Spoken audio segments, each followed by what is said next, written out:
And I'm like, start the Symposium on Scientific Integrity. Okay, a but little bit of history. there were some really good SCB has people. been working on scientific integrity issues for over a decade in partnership with some of the organizations who are represented here today.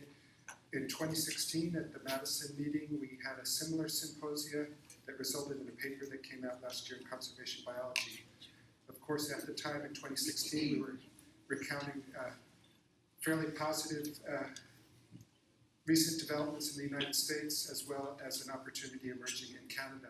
And today we're facing a much different policy context, at least in the United States. So it underscores one of the conclusions of the group paper that scientific integrity is a battle that as scientists we're in for the long haul and stretches across many administrations, and we have to build institutional structure and policy structure that will sustain it in dark times like we're seeing in the United States at the present. So with that, I'll open to our first speaker, Katie Gibbs, co-founder of Evidence for Democracy.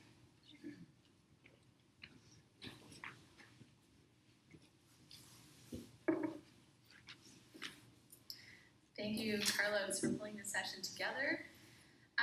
So I'm going to give sort of an update on the Canadian situation. So you all may remember that we had about, not sure what is going on. We had about a decade of a fairly dark period for science policies under the last Harper government, and the science community really sort of responded to that by mobilizing in a very unprecedented way, by even going so far as making science an election issue in our 2015 federal election. And I think, much to the surprise of all of us, even me, it actually worked. Science really did become one of the main sort of narratives that was happening during the election period. And as a result, we got a science-friendly prime minister.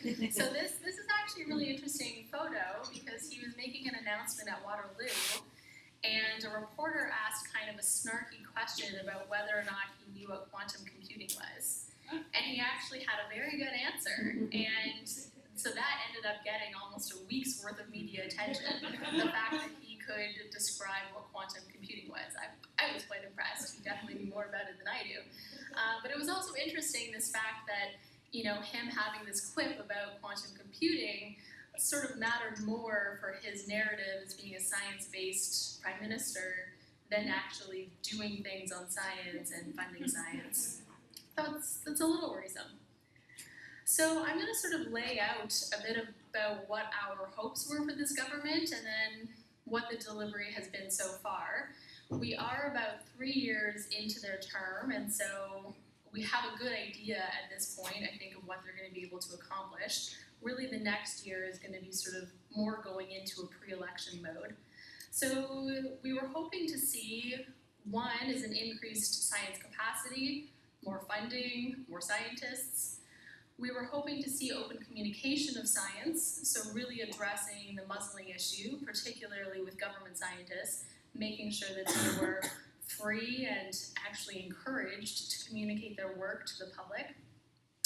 And then there was a lot of talk during the campaign that they were going to make decisions based on science, based on evidence, and that their government was going to be very transparent.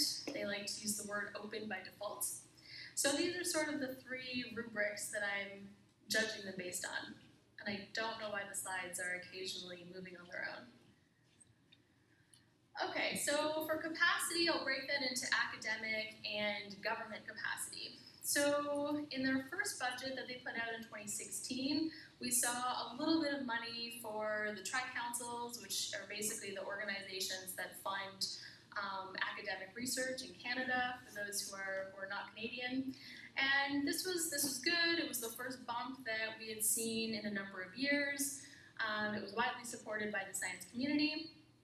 And then their next budget in 2017 included $0 new dollars and not even a mention of the tri-councils. And this was really shocking to the science community. We actually went back and looked at budgets for the past decade and a half, and there was always discussion of the tri-councils in the federal budgets. This was the first one that we could find that just didn't even mention the tri-councils. So we were really surprised to see that, especially from a science-friendly government. Shortly after that, a report was released that was essentially a review of the fundamental science ecosystem in Canada. And not surprisingly, the report recommended that the government invest a lot of money. It recognized that there had been funding cuts for many years and there was a dire need for a cash injection. And the government's initial response to this report was actually quite cool. They definitely did not act on it right away. We had just seen this budget with $0, and we were sort of getting the impression from the government that, okay, we gave you some money in one budget, go away, we're done with you, we've checked that box. And in response to it, the community sort of mobilized once again, if anything, in sort of an even more united way around this report, and this sort of support the report campaign was launched. And many different science groups pushed the government on this for a year, and it worked. So in Budget 2018, that was just released this spring, we did see a historic investment in the tri-councils. It wasn't quite to the level that the report had recommended, but still very strong investments. Government science is a bit of a harder story to read, and I know this graph is a little bit terrible, so I apologize. But the sort of story that we're seeing here is that we had the highest number of government scientists, so this is sort of a general metric of science capacity in government, in about 2010. In the Harper years, as you would expect, there's big cuts in 2012, 2013, and then we start to see them go back up, and we actually start to see this increase in 2015, which was actually the last Harper budget, but they don't even quite get back up to the pre-Harper cut years. So we still haven't even gotten back to where we were before the Harper government, even though it's almost a decade later. And what's also concerning is that the projections for the 2018-2019 year are actually a little bit lower than the previous year. So even this sort of increase that we've seen slowly seems to be edging off. So I'm definitely a little bit more concerned about internal government science capacity. And we've seen a few examples of this. So at E4D, we've done a lot of work around some really important climate science research that had their funding cut even under this Liberal government. There's also been a lot of cuts to ozone monitoring that's done within government. So we're very much still hearing these stories of cuts and a lack of capacity within government science in particular. So the next sort of bucket that we were looking for the Liberals to was this issue of open communication. Fairly similar to the funding in that originally the Liberals really didn't take any action. So we partnered with PIPS, the union that represents government scientists, and we put out an open letter to Trudeau sort of saying, you need to do more than just say that scientists should be able to speak. You actually need to follow that through with policies. And the union continued to do a lot of amazing work and was actually able to get this idea of their right to speak to the public enshrined in their collective agreement. So this is a really, really strong way to protect that right, and I think it's one of the only examples I've seen of this happening in the world. And so what this means is that even if future governments come in and try to muzzle scientists, the employees can actually grieve this with their union as one way to fight this. So that was good in and of itself, but they also got the government to agree to bring in science integrity policies. And this was a model that we had very much looked to the US. They worked hard to get these policies in place over many years there. And so we worked with PIPS to push the government to agree to this.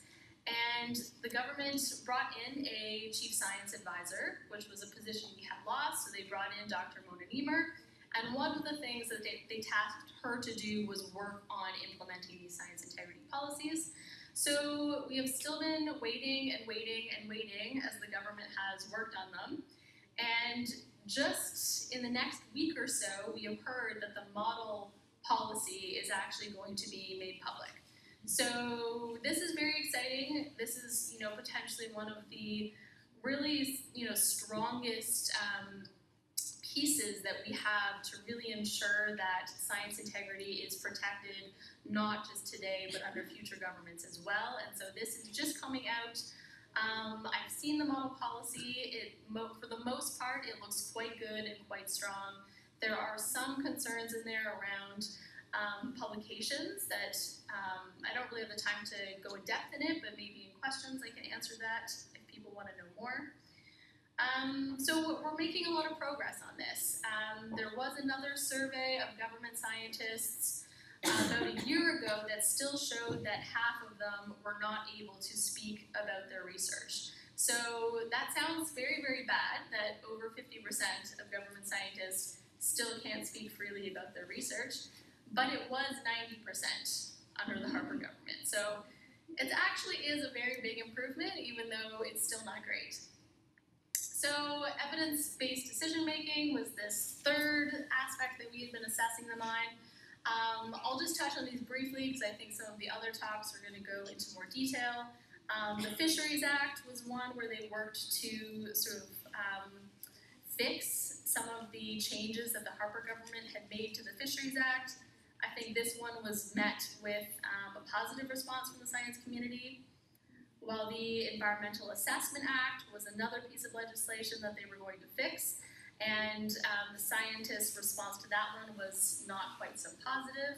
And I know Wendy's going to talk a little bit in more detail about that. And then, of course, there's the climate change issue. The government, on one hand, has been making very strong climate targets. And then on the other hand, we bought a pipeline. So there's definitely some evidence challenges in that rationalization, I think, and Wendy's going to talk a bit more about that as well. So some of the take-homes here, there absolutely has been a lot of progress. I don't want to diminish that at all, but there is still more work to do, and I think for me, one of the big lessons here has been that, even when you elect a government that says all of the right things, they absolutely seem to embrace science and evidence, it still doesn't seem like they truly get it. There's very much this sense of, with many of the people that I speak to within government, that they sort of think that this box has been checked. They gave a little bit of money, they said that scientists can speak to the public, and so, okay, done, we don't need to deal with science again. The other aspect of this is that even with a science-friendly government, constant pressure was needed. They still didn't do almost any of these things on their own. It still required constant pushback from the science community. And I think sometimes, we think once, we put some pressure on, we elect a science-friendly government, our work is done, but it's actually quite the opposite. That then creates this, very important policy window, which is when the real work starts to actually make this slow and steady progress to not just make things better today, but try to ingrain these things within the fabric of our institutions and the public service to make it harder for any future governments to roll them back. And this is a quote from David Naylor, who is not a conservation scientist, but he is one of the most prominent health researchers in Canada. And this is a quote that I thought really made this point, that we need to shift to a permanent campaign mode. We need to keep that common front together as best we can. And here he's talking about all scientists, not only for the next couple of years, but indefinitely. And I had included a slide about the Ford government, but I felt like it was better to leave it on a positive note, so I won't even go there. So, E4D is certainly doing some of this work to try to keep this pressure on all the time, and here's some info if you want to get more involved. Thank you.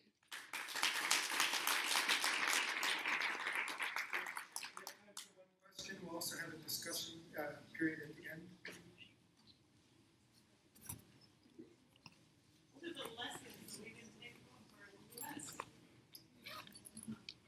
Well, I mean, it's sort of this back and forth that we keep sort of taking turns having the bad government. So I think of it as, we learn so much from you, and then I think there was an opportunity to learn from the work that you've done. But really, we're already seeing it happen. I think it's the documenting, being vigilant, and I think you guys already learned from us in not waiting until things got so bad.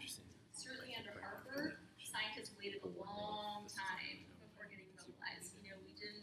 We didn't want to seem too rash, and so we really waited until the case was made that this was not a science-friendly government. Whereas, even I've talked to March for Science organizers who said that, part of the reason they started organizing immediately after Trump was elected because they had seen what happened here and didn't want it to play out. Thank you, Katie. Our next speaker is Michael Halpern from the Union of Concerned Scientists.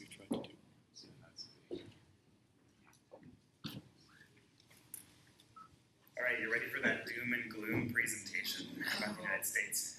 You're not going to get it, at least not from me. You might hear a little bit more from other people later on about some of the challenges we face, but really what I want to talk about is how our response in the United States has been different from the Bush administration and different from what we've seen in Canada. So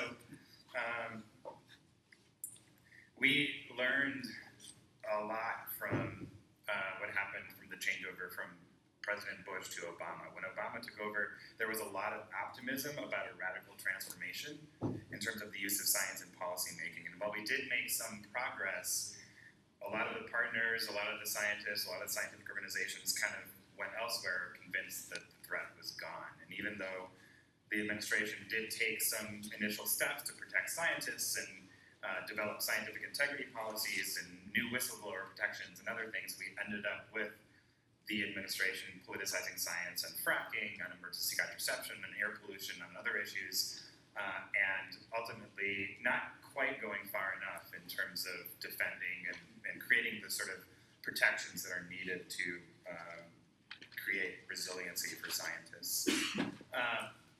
So the March for Science was really a watershed moment in the United States, and it wasn't about the Trump resistance or about speaking up in this big threat. It was about a fundamental shift in the science community, from scientists kind of gazing at their navels and saying, should I engage at all in public life, to how should I engage, what should I do, how do I be most effective?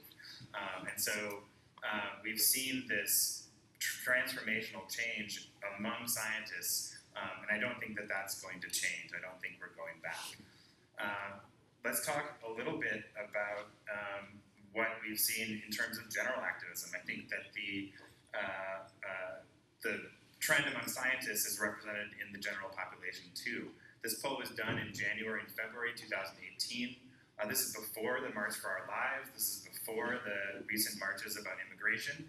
And the Washington Post found that 1 out of 5 Americans had attended a political rally or a protest in the last 5 years. In the last 18 months. And 1 out of 5 of those people had never attended anything else in their lives. So there is a lot of activism and a lot of engagement moving. So let's talk a little bit about some of the creative ways in which people are engaging. As I think Katie talked about, in the US, we did not wait even for the new administration to take office before stepping up and sort of delineating what should happen. There was about 5,500 scientists that wrote a letter that was organized by UCS to the president, outlining the standards that we expected him to adhere to, not expecting that they would adhere to those standards, but drawing a line in the sand so that reporters and others could look at that and see what the scientific community expected. This is a data refuge project event, for those of you who are not aware. Right after the election, scientists work with librarians and archivists and others to archive terabytes of data to ensure the continued collection and accessibility of information, and to talk about why federal government information matters. It started a movement, it started a conversation, and now every time there is a reduction in access on a website, people pay attention, and are tweeting about it within hours, and reporters are talking about it as well because it has become an issue. And the data refuge people are now moving on to start more projects around storytelling, around federal government information and data so that we continue to collect it.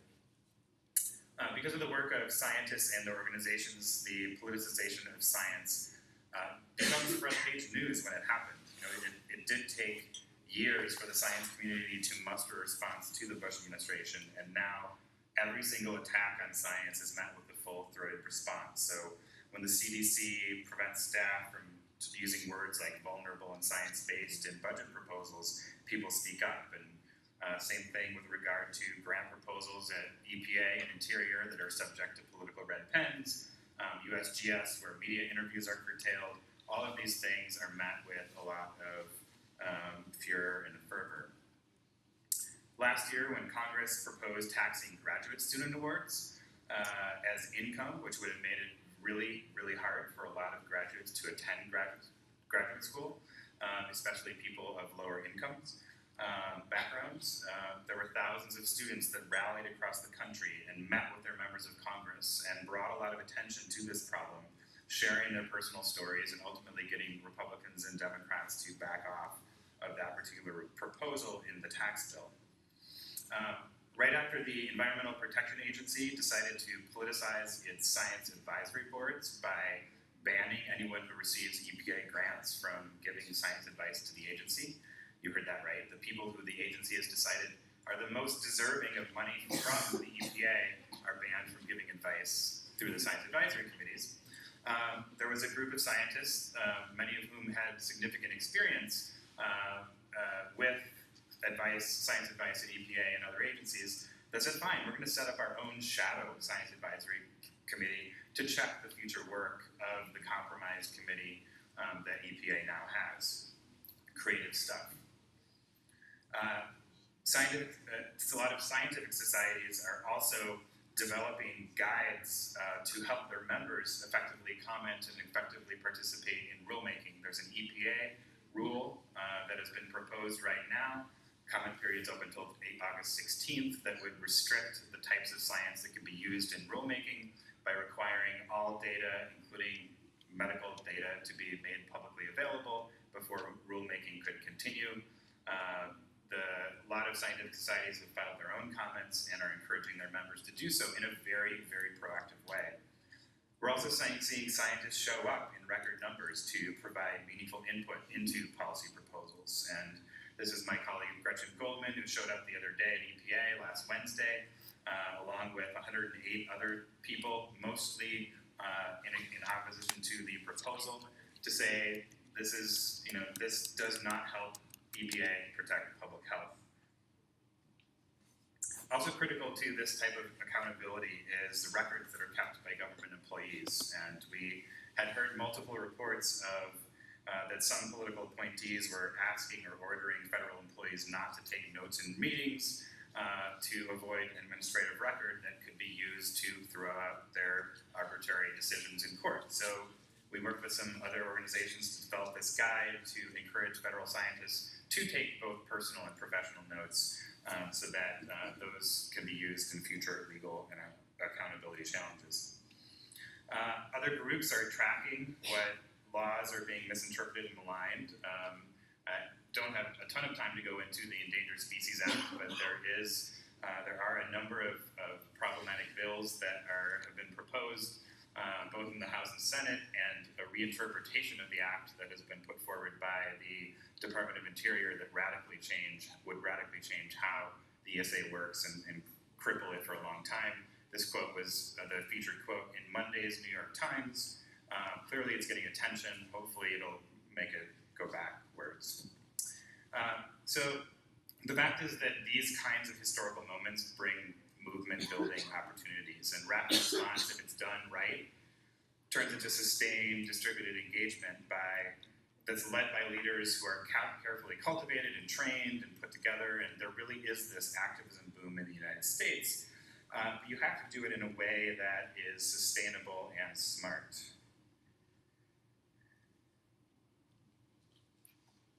Come on, there we go. There are lots of different new organizations that have sprung up all over the country over the past year and a half, and some of them have struggled due to limited resources or a lack of focus or a lack of direction, but others have thrived. 500 women scientists, graduate student policy groups all over the country.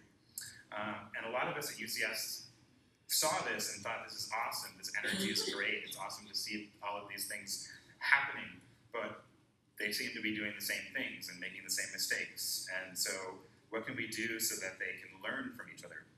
So we created Science Rising.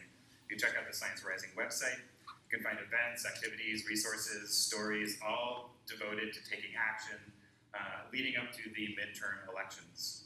And it's an explicit opportunity for these groups to learn from each other, to share resources, and to collaborate. And most importantly, a lot of young scientists are organizing the infrastructure of the future. What do we do when there is significant attention to a problem like today that we see today? We organize and we empower and we give scientists the skills that they need to organize their own communities.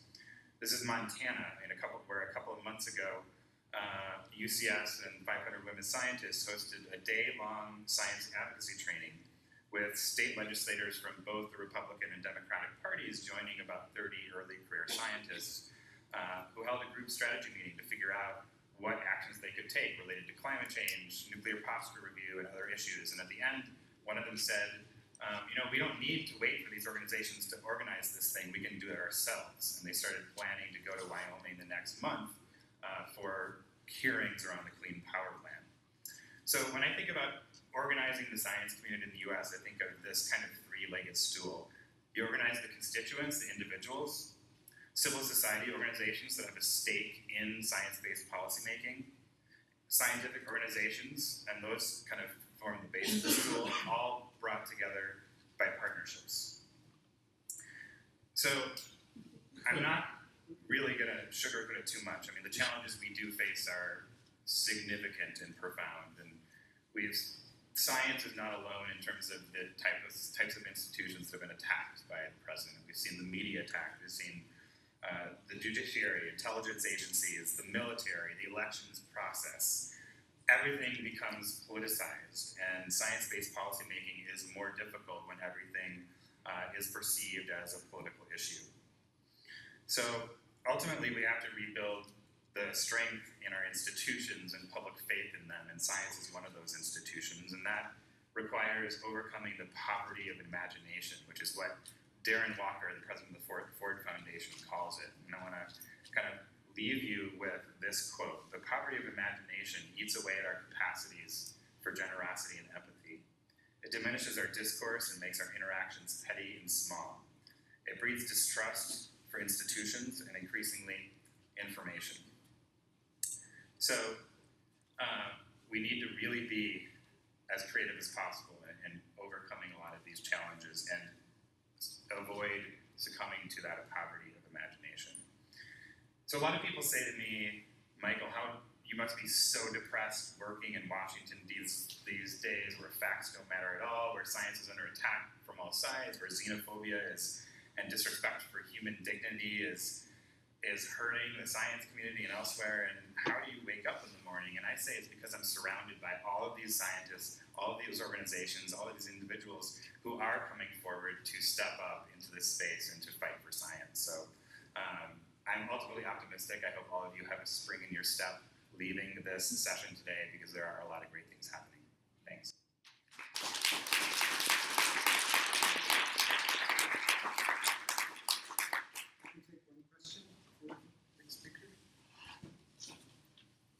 We talked mostly about the executive. I'm wondering about Congress.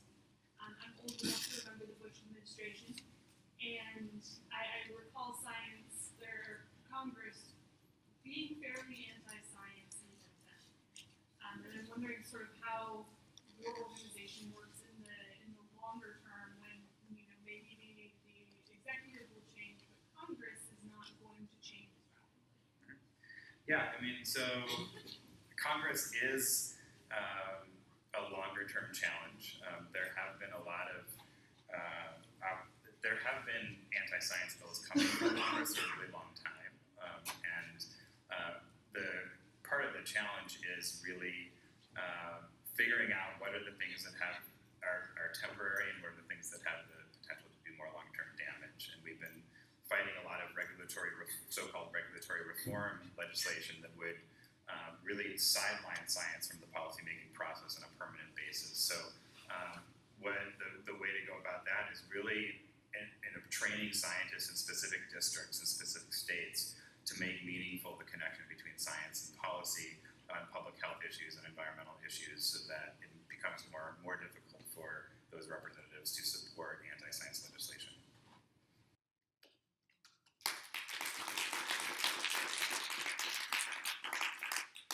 Thank you. Our next speaker is Joel Clement, and he's the 2018 Laroe Award winner, formerly of the U.S. Department of Interior, currently of Harvard's Belfer Center and the Union of Concerned Scientists. Well, thanks, Carlos, and I get a spring in my step when being a senior fellow at UCS has been great for my attitude, because it does give me that spring in the step to see such sharp, committed, active people working hard on this. But I'm going to do the doom and gloom talk that you've all been waiting for. I'm sorry, none of this will be changey stuff. It's time to take you down the dark path of indignation once again. So this is essentially just going to be a brief inventory of how the Trump administration is politicizing science, how they're doing it by going after the scientists, how they're doing it by going after the science, and briefly how they're doing it by going after some of the science-based statutes out there. And I'm going to start with how they're muzzling scientists and experts. When I say scientists, I mean scientists and experts. They may not necessarily call themselves scientists, but they're the people that know stuff.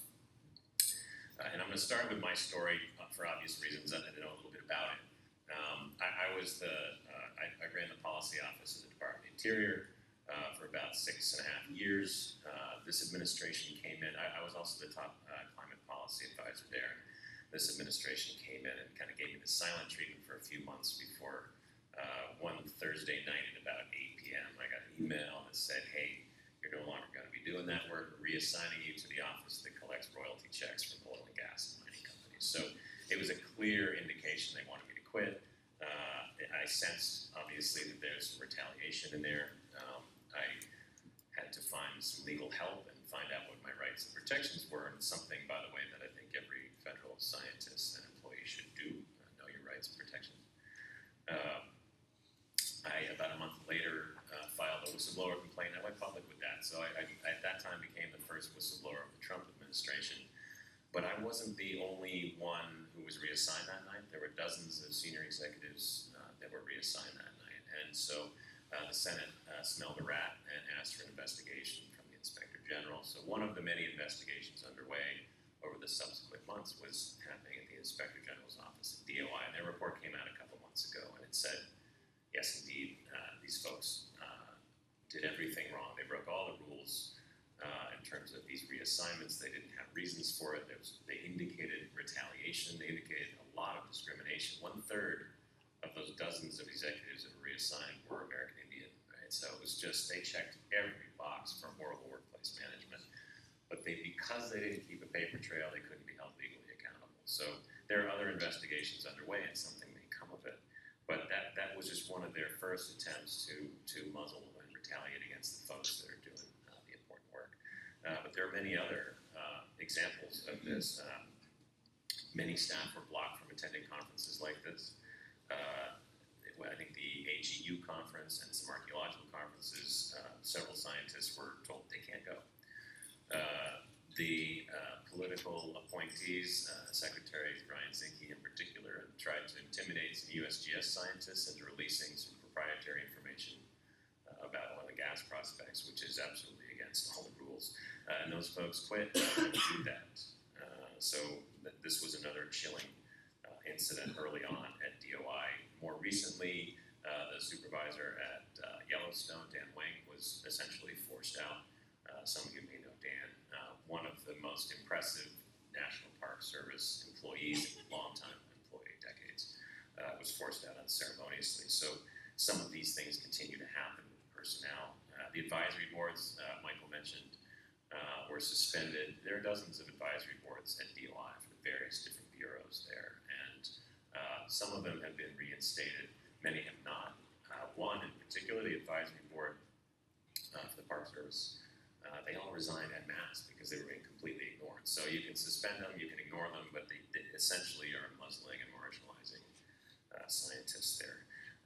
There have been some new policy developments that just that drive you crazy. One of them is that now if you want to go to a conference and talk about your science, which is obviously essential to both your career and your field, you need to run the title by the political appointees of the agency first to make sure that that talk would resonate with the priorities of the Secretary of the Interior. So some very, very chilling stuff happening. Another thing now, I call it the coup de grace. This is very reminiscent of what happened under Stephen Harper here in Canada. Now, the latest policy at DOI is that you have to, you can't talk to the press, right? And this was the thing, I think the thing that really inflamed people here in Canada was that just very transparent muzzling. You can't talk to the press without prior approval. And that they had the gall at DOI to say, no, that's no different from what was happening under the Obama administration, which was an absolute falsehood. So they're either incompetent or they're lying, or probably both. But what's happening there is it is reminiscent of what happened under Harper, and I think it will inflame a lot of people. Now you'll notice that I'm talking about DOI for the most part, but I think it's safe to say that everything I'm describing here has an analog in many of the other agencies, particularly EPA, several others, Department of Energy, State Department. There are a lot of things happening there that mirror what I'm describing here. So other than muzzling scientists, they're going after the science itself. For the most part at DOI, that's climate change stuff. At DOI, there are, obviously at USGS and other agencies, there's a lot of work being done on the impacts of climate change in particular and how they would affect the missions of these various different bureaus. DOI manages 20% of the U.S. landmass, so there's an awful lot of interesting stuff happening there. Right out of the gate, they deleted a sentence from a press release, the USGS press release, that said, I think it was that climate change was related to sea level rise, right? I mean, it's just this clumsy, stupid kind of, but chilling censorship was taking place right out of the gate. There were internal emails that I've been FOIA-ing the heck out of DOI. One of the things we learned that they had accused USGS scientists of going beyond their wheelhouse by saying that climate change had dramatically reduced the glaciers in Montana and in Glacier National Park, which is an obviously true statement, and yet they felt that was absolutely inappropriate and beyond their wheelhouse, which is just nuts. The Secretary of the Interior brought a Park Service official from California to DC to reprimand him for tweeting about climate change. Right? So these are the kinds of things that get under your skin as a civil servant, right? They canceled a moratorium on coal leasing at DOI, a moratorium that had been implemented because the coal program was failing and not serving the American taxpayer. They wanted to take a look at it. They canceled that moratorium.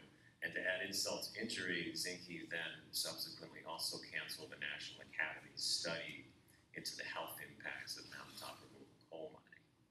So it's just the fear of information and how it's going to compromise their actions, and they're just going after it very transparently and clumsily. Also, something that's, I think, had a big effect on self-censorship is now every grant over $50,000 needs to go to the Deputy Secretary's office for review. So every science grant proposal that goes up there obviously is going to be edited to remove words like climate change and human caused and that kind of stuff. So while some people say that's a great adaptation within the civil service to make sure your science gets done, and I don't disagree with that, it does remove the language, the important language about this issue from the discourse, and I think that's a side effect of this that's very unfortunate. There was an example. There was a bit of a dust-up, I'd say a couple of months ago, about a Park Service report on the climate change impacts on the national parks that at some point along the way, someone removed the language saying human-caused climate change, and so there's a dust-up. a lot of people thought it was the political appointees that did it. It's not clear that it was, that they may have told this person to do it, but it was a career employee that did it. And so whether or not they were told to do it, it's still something that takes place, right? That self-censorship is I think, very pervasive. And this hasn't been just stuff related to the impacts of climate change and the mitigation research going on there. Over Christmas, they deleted a couple of policies at Interior. One in particular takes me off because I wrote it, and it was our first climate change policy. And it said that in all of your missions, bureaus, this is essentially a policy for the bureaus, you need to consider climate change impacts. And it's obvious, there's nothing about the work at DOI that is not affected in some way by climate change. So basically it's a policy saying, here's how you do it, here are the things to consider, here's the stuff to look out for. They deleted that. For that matter, they purged climate change completely from the DOI strategy. So they really went after this stuff.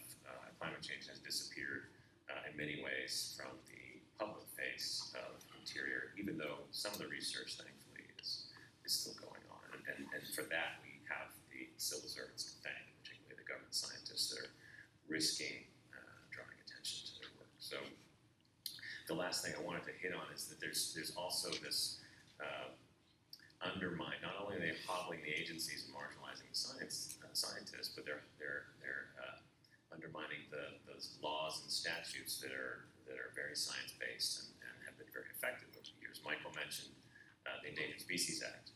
They're going after it now. They know they may only have until November, so they're really pushing forward some proposals to hobble that thing. The proposal coming out of the administration is bad enough, right? It talks about adding language and practices that were never required by statute, treating threatened species differently than how you would treat endangered species, which, as any scientist knows, means that you're going to wind up with more endangered species, and changing the definitions of critical habitat, changing the definitions of the foreseeable future. They're just going at it. They're just trying to pull all the threads in this very effective and foundational statute that's helped us a lot in conservation. Also, the Migratory Bird Act. You may have seen that they've changed the legal interpretation of the Migratory Bird Act so that for decades the practice has been that you pay penalties if you kill birds, whether it was intentional or not. And it's been working, and science tells us that has reached a threshold and those penalties were productive. And this administration has rewritten that, saying, well, it has to be intentional. And setting aside how easy it'll be to dance around the notion of intent, that means that there's going to be a lot less done.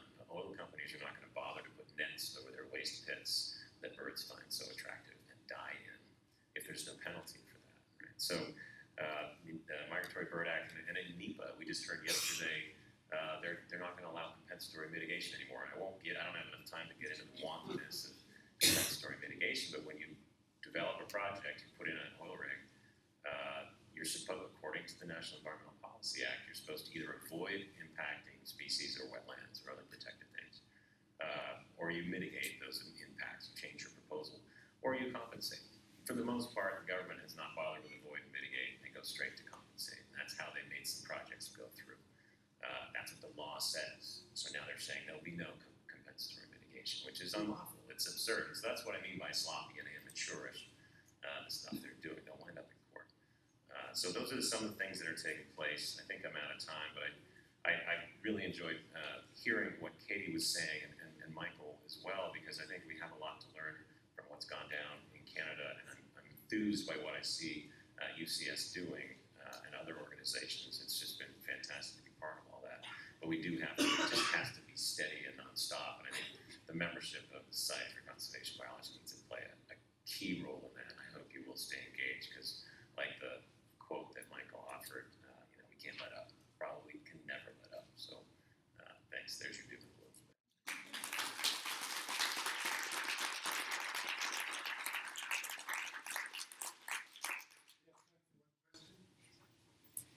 I'm wondering about the apparent survival of the U.S. climate science centers, at least for now, and if there's any message there or any backstory on how that might give us some strategic pointers. Yeah, that's interesting because it relates to the previous question about Congress. So the president's budget essentially zeroed most of those out, and also the landscape conservation cooperatives. The climate change plays in the Department of the Interior. Congress said, no, we want those things, we're going to fund them. And so unless you want to impound those dollars and get in trouble for it, you need to invest in these climate science centers. What they had to do was change the name to Climate Adaptation Science Center. So you'll see a lot of folks that you know that work at these things saying, I don't work at the CSC anymore, I work at the CASC. That's an adaptive response, and hopefully it works. But Congress seemed to, because they inoculated themselves by being co-located at universities, and that was a very effective way to do it, because then you have representatives in Congress who are looking out for the jobs in their state. And the same thing essentially happened with the landscape conservation cooperatives. They were zeroed out by the president's budget, which I didn't talk about at all, but that's another tool they've been using. And yet Congress said, please fund these things and make it happen. Now they may not, but with the climate science centers, they are still keeping them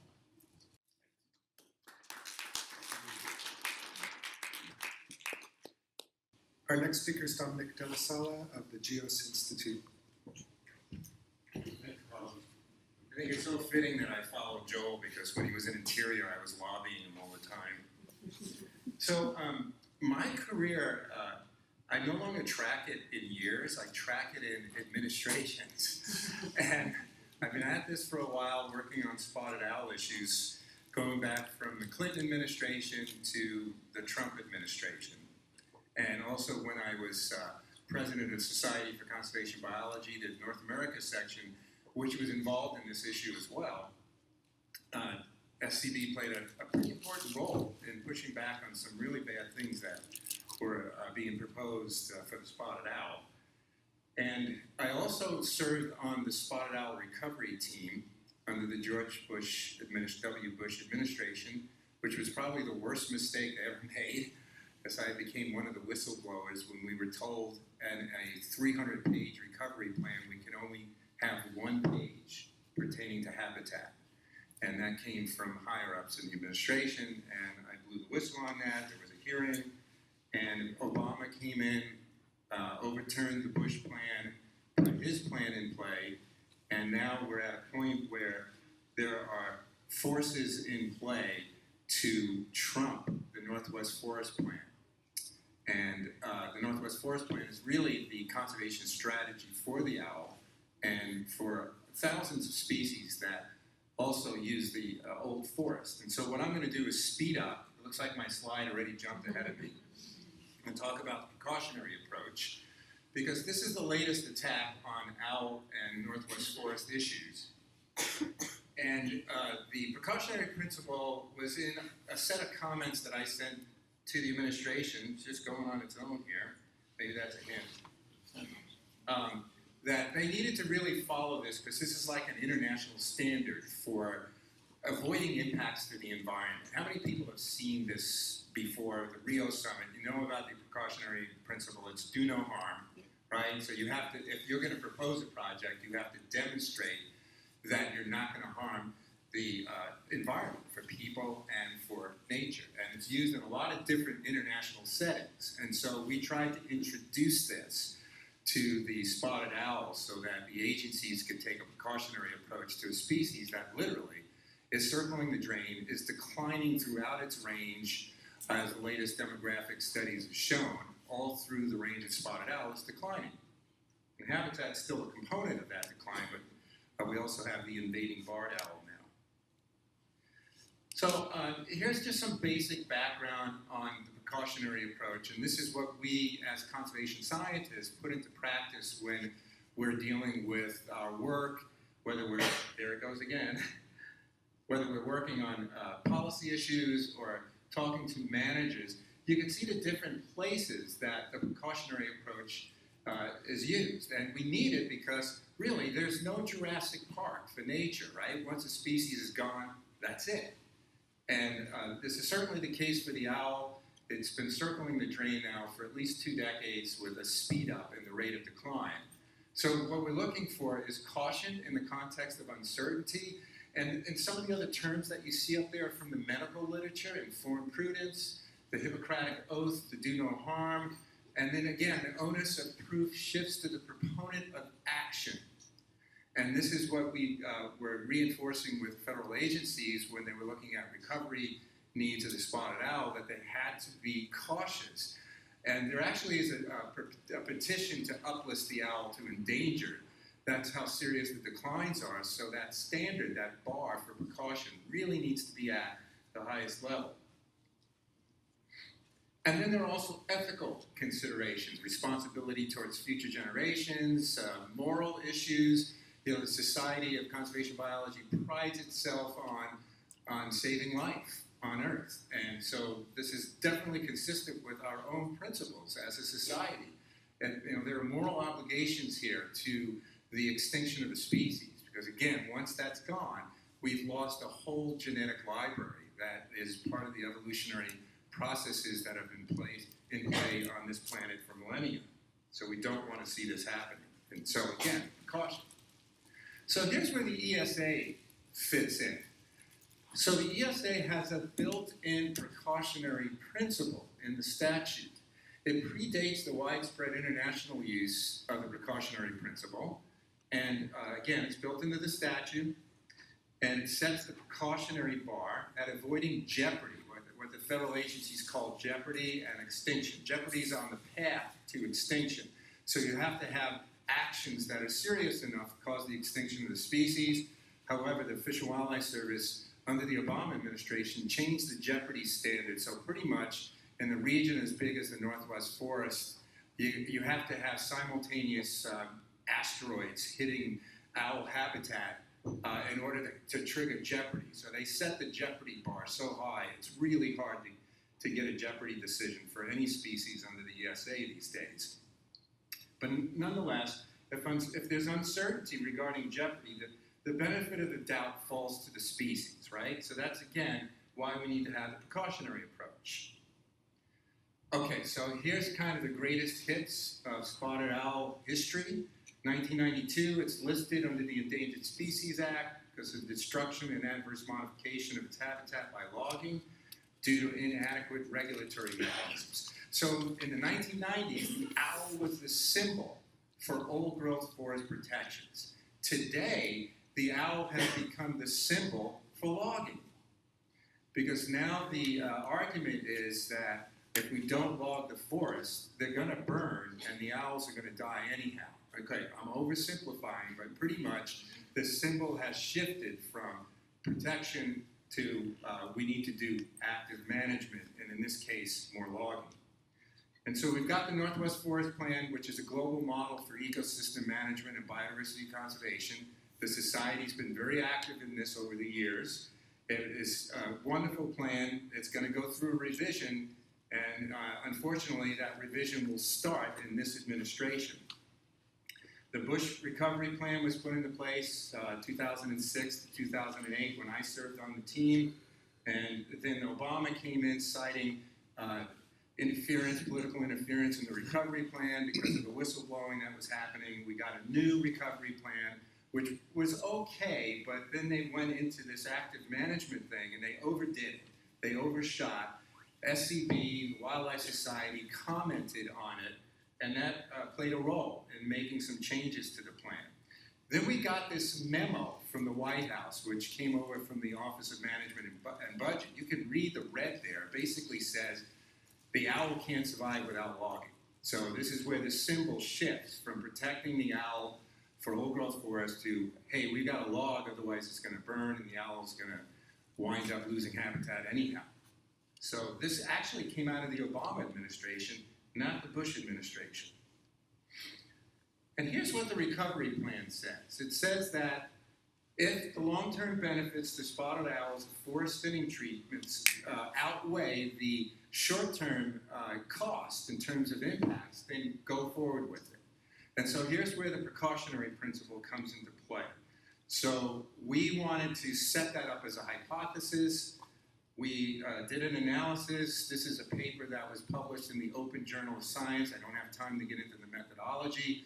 We did a series of simulation models in terms of how habitat would be impacted under different thinning scenarios in late successional forests to reduce fire severity. And you can see under various scenarios ranging from 0% to 45% thinning, owl habitat would be declining over a 40-year period with thinning and fire in the landscape. We compared that to the fire rotation intervals of high severity fire, which is fire that goes through an old forest and kills most of the old trees, to see how that would affect habitat. The solid line shows that with fire in the system, you get more habitat than if you have thinning and fire in the system. So we showed this to the feds, and unfortunately they ignored it. And instead they came out with this. This is a draft science synthesis that's now a step towards revising the Northwest Forest Plan, where they summarily reject the principle that I've been talking about. The precautionary principle, they just kind of throw it out, and they say that, well, if we don't act, the habitat's going to burn up, ignoring all the studies that show, hey, wait a second, you're going to lose more habitat by thinning than you are by fire in the system, which we're not even sure that fire is a habitat loss. But nonetheless, if you assume that, you still get more habitat loss under the scenario that they're proposing. So here's my final slide. And we said in our comments, okay, so we're using the precautionary principle as the bar. And if you look at the criteria for the precautionary principle, the feds haven't met any of these. So if I had a checkbox, I couldn't check off any of them. Considerable scientific uncertainties have been resolved? No, because we still have more habitat being lost under thinning than under a presumed fire loss. The scenarios or models of possible harm are scientifically reasonable, not met, because the thinning is going to cause more harm than presumed fire losses. Uncertainties are reduced in the short term? No, uncertainties actually have gone up. Potential harm is sufficiently seriously or even irreversible. Well, that actually is probably met. It should be met because there is potential harm there, and it may be irreversible. It may be too late to turn it around. So you can see the kind of the check boxes here that just don't add up. So the inaction doesn't outweigh the action. And so they really haven't met the standard of the precautionary principle. And so this is kind of a work in progress. And as I mentioned, the Northwest Forest Plan is where this is headed now. And the Trump administration has started the ball rolling on revising the plan. And they're talking about de-gazetting the reserves in the dry forest to do more of this active management, thinking that this is going to save the owl when it may actually reduce habitat. And so I'm going to end with this slide. This is kind of a ray of hope slide. And I got a couple of things that I do is I bridge the gap between science and policy, and we have this science network that some of you in the room are in my network, and we use this network to send out letters, sign-on letters to scientists to get involved. So if you want to become part of that network, please get on forestlegacies.org and look for the Scientist Network and sign up, because we really use these letters. I take them to DC. We get press off of them. There was a series of press articles last week about the British Columbia rainforest that were being logged. 223 scientists signed that letter, and it got a lot of press, and it put pressure on the government. So this is one way that scientists can get involved. The other project I have going on is I have a contract to work on a book that is due next year called Conservation Science and Advocacy, subtitled Back Off Man, I'm a Scientist. Bill Murray's quote from Ghostbusters. And so I'll be looking, I'm trolling for articles, so I'll be looking for folks that are interested in giving their examples of how science has been used in an advocacy role. I know advocacy is kind of a four-letter word, but we're all doing it at some point in our careers, and here's a chance for your work to get highlighted in a book. So see me after if you're interested in either one of those projects. Thanks.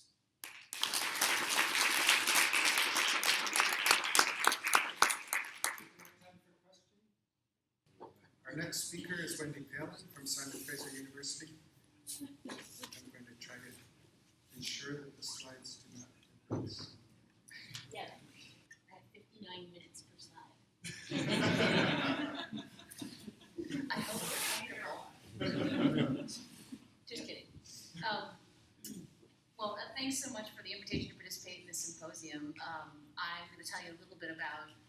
gonna go a little deeper on a couple of topics that Katie already touched on.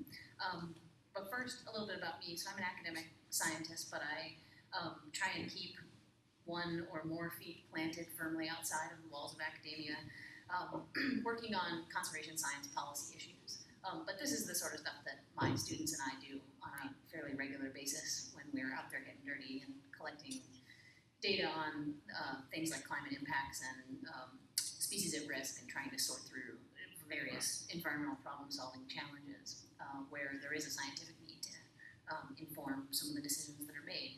But I'm going to tackle that four-letter word of advocacy just briefly by saying something that I think many of you already appreciate, which is that advocacy for the sake of the science that we do. I think we all believe that that's an important thing, is to share the knowledge that we've gathered, that it's a social and public responsibility for many of us who are funded by public dollars, and that there's a unique opportunity to be that independent voice surrounding specific scientific issues in the hopes that we're supporting more effective decision making.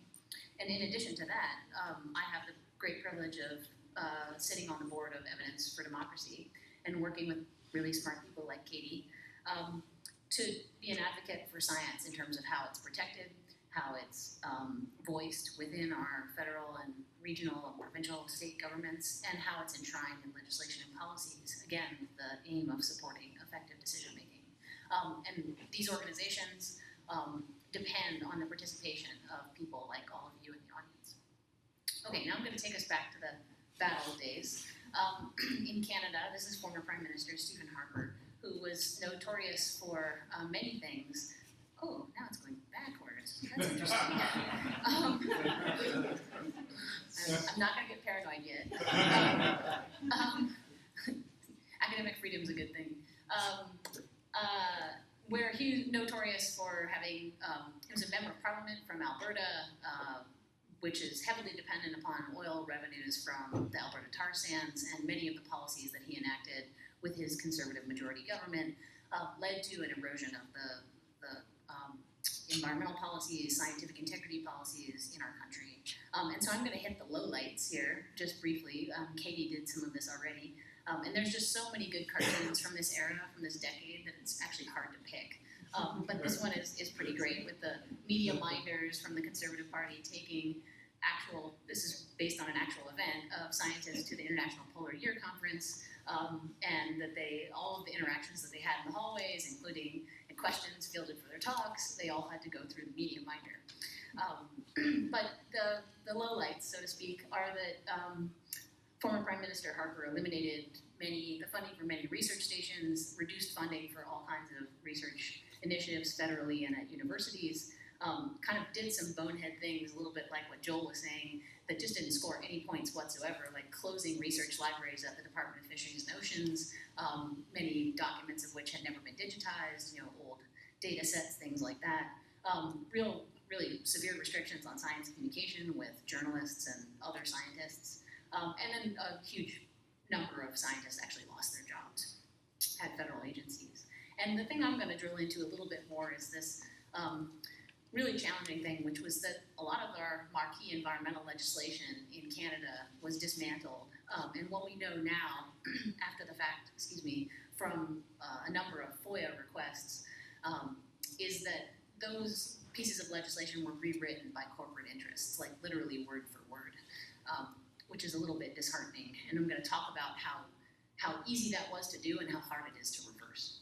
And then a big one was a lack of transparency in decision making, and all of this sort of summed up to real erosion of public trust in the government, in the scientific organizations, and in the credibility of information and decisions coming from all of those places. This is just a little news article saying that there's some pretty interesting stuff out there if you want to actually read about it, that's really disheartening about the degree to which, especially the oil and gas industry, the Canadian Association of Petroleum Producers played a huge role in rewriting all of the marquee environmental legislation in Canada, literally word for word, and we now know that as fact, and have all the information is now out in the public sphere. And Carol Linnet is a journalist from British Columbia who I really like, and this was one of my favorite quotes from that decade, which is that in the absence of rigorous scientific information and an informed public, decision-making becomes an exercise in upholding the preferences of those in power. and obviously there's some parallels going on south of the border right now. Katie already mentioned a lot of this. I'm not going to talk much about it, but there's some great pictures of just the things that happened when the scientific community did actually understand the sort of systematic way that these things were happening, and the sort of voice of the scientific community became very important in the public dialogue here. And I'll sort of highlight this one quote, which is whether, this was back in 2015 before the federal election, which is whether Harper wins another term or not, his government, which has been disastrous for scientists, may be largely responsible for an unexpected legacy, an influential and independent voice for scientists in Canadian politics at last. We did not coordinate, and we are using many of the same pictures, which I think is telling, but science did help swing this election, and the reason that we have a liberal government in power right now is partly because of the hard work of people like Katie, bringing science and that idea of eroded public trust to the forefront, so that something like 70% of voters in the last federal election talked about science as being one of the top issues for the election, which is kind of unheard of. I'm going to skip this, but these are some of the fun headlines that came out shortly after the election, and there's a lot of good that happened, and including the great picture of Trudeau in front of the chalkboard, and his response. He's looking a little smug in that picture. So the key campaign promises that Katie sort of already hammered on, I'm going to skip, but basically some of the successes are things like restoring at least the language of the role of science in decision making, and things like scientific integrity protections, which are moving a long way in the right direction, and the creation of a chief science advisor position that is now playing a significant role in those scientific integrity protections. Well, the two things I'm going to actually talk about are more about restoring and what's going on in terms of hopefully improving federal environmental legislation, which is often referred to as a once-in-a-generation opportunity for Canada, where we have a supportive government and you have a lot of public attention on those pieces of legislation and all the ways in which they've been rolled back. And now, what do you do? Okay. We're going to talk about that a little bit. I'm just going to hit on a couple of these because I know that Brett, coming up next, is going to talk about the Fisheries Act. So I'm going to talk about mostly environmental assessment and a little bit about the National Energy Board Act. And then the other thing that I can't help but talk about, because I work on climate and climate policies, is the way in which Trudeau promised to restore Canada's climate leadership. In particular, he promised to revise the Paris commitment that was made under the former Harper government, which is called the Nationally Determined Contribution, which is, in Canada, ours is the least ambitious of all the G20 countries. And he has put forward a pan-Canadian climate plan. So I'm going to come back to those two things. Oh, I don't know why that changed. Okay, anyway, check mark for the chief science advisor. And I would say that the jury's still out a little bit on kind of the role of science and scientific integrity protections, but we're moving in the right direction. So I want to just tell you a little bit about environmental assessment legislation. It turns out to be really important in this resource-based economy.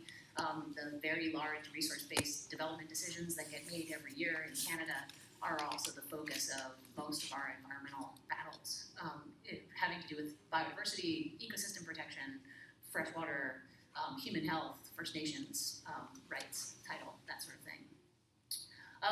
And 2012 is when the Harper government rolled back those environmental laws. 2016, Trudeau announced that he's going to review and revise four of those environmental laws, and that coincided with about 1,800 young scientists in Canada making their voices heard, saying that in that revision, we want these scientific integrity policies enshrined in that legislation, which I thought was a really inspiring action by a lot of young scientists.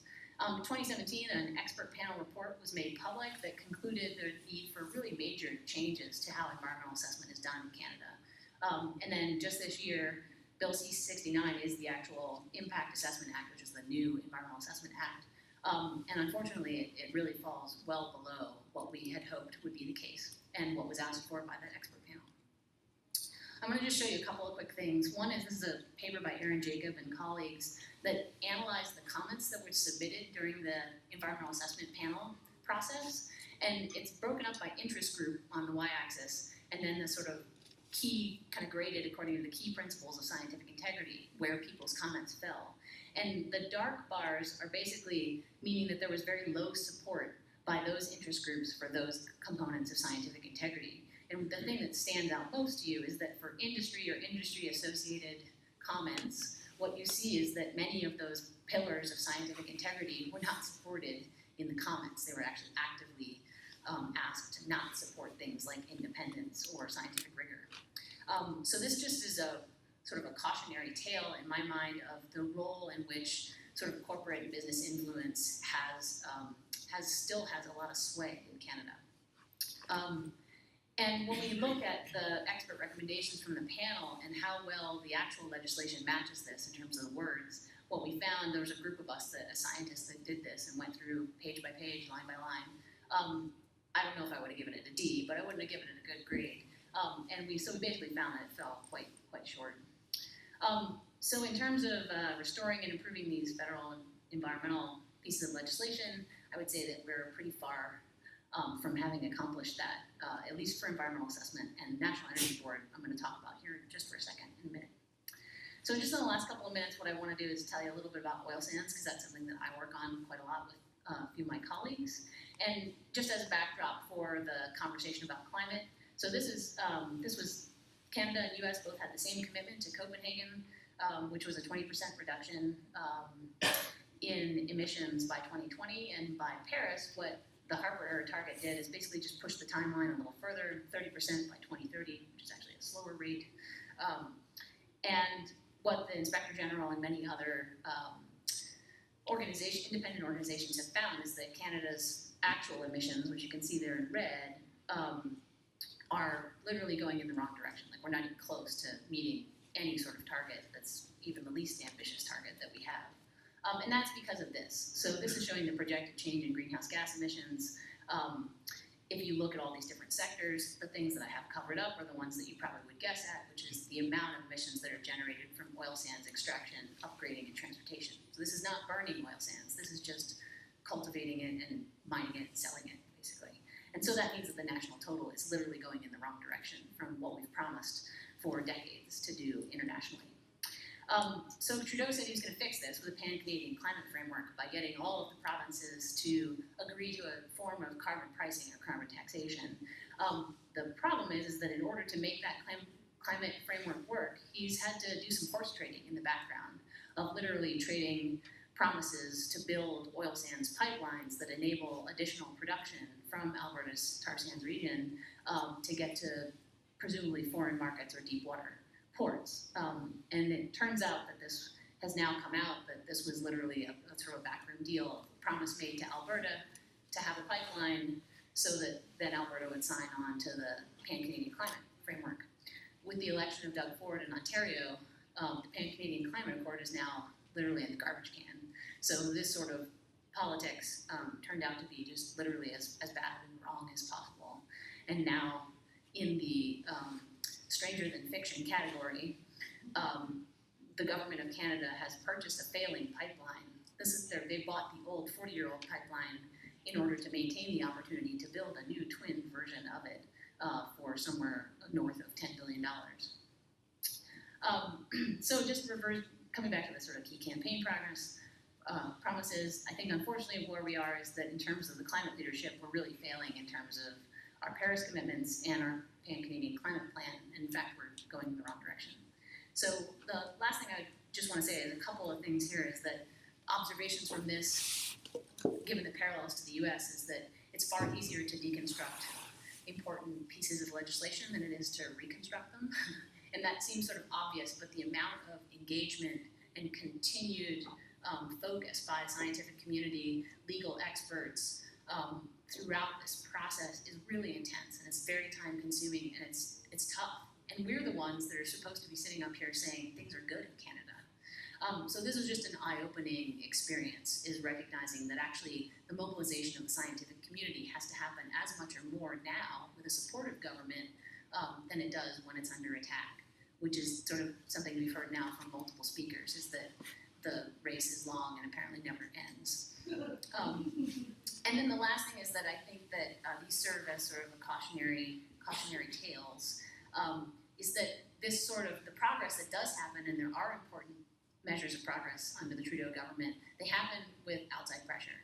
And just like Katie said, like even the things that they promised to do that were pretty easy and pretty straightforward, they didn't happen until people mobilized and actually forced their hand. And you know, in many cases, that's what we have to do as a scientific society. And so I think the last point I want to leave you with is that this emphasizes to me the need to organize ourselves independent of the daily or weekly news cycle.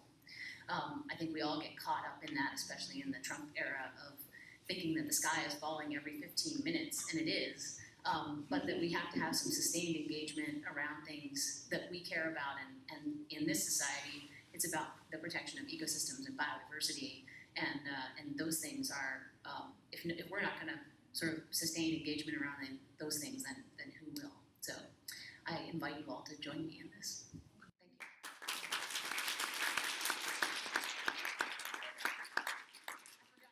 This is my favorite new picture.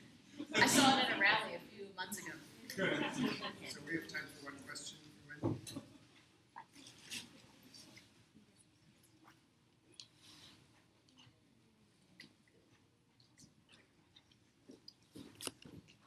Our next speaker is Brett Favreau of Memorial University of Newfoundland, and it's a rare and hopefully increasing event to have aquatics or fisheries perspective at these meetings.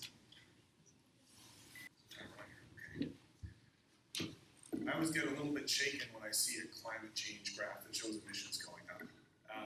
I'm a fisheries guy, but I have increasingly begun to involve myself in climate change advocacy, and the stakes are just absolutely terrifying. And when you see that happening, the first thing that I think is how our children are going to judge us and ask us what we did at this point in time.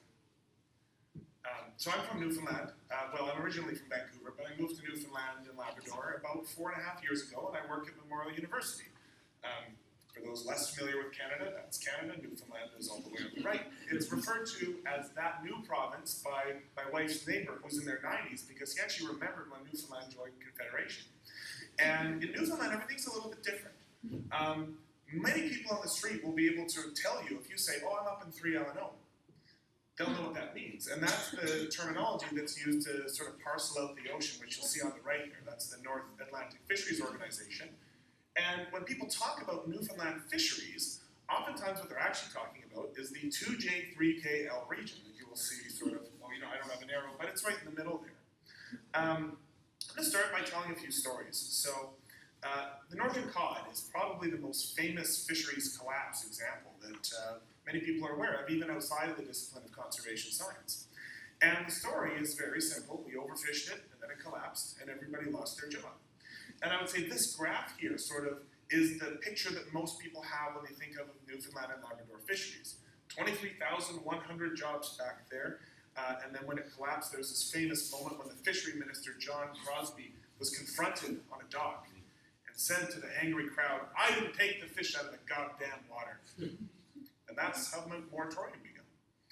Everybody lost their jobs. There was, communities had the guts ripped out of them.